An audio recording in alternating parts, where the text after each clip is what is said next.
All right, everybody. This is a USB wireless mouse that you hold like a pen.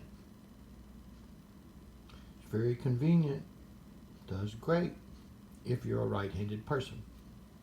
If you're a left-handed person, it's almost impossible to use it comfortably. So I made a modification. I took it apart. This is the little board that's inside of it. The little white switch with the red wire under it, the red wire I added.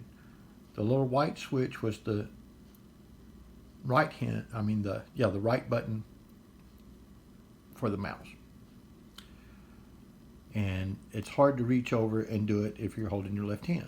So I removed that switch. Boop.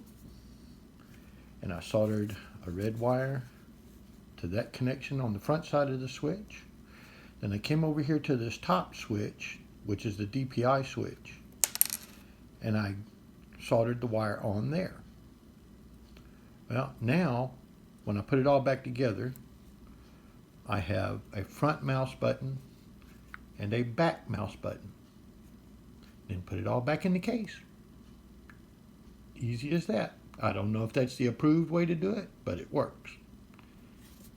For all you left-handed people out there, go to it.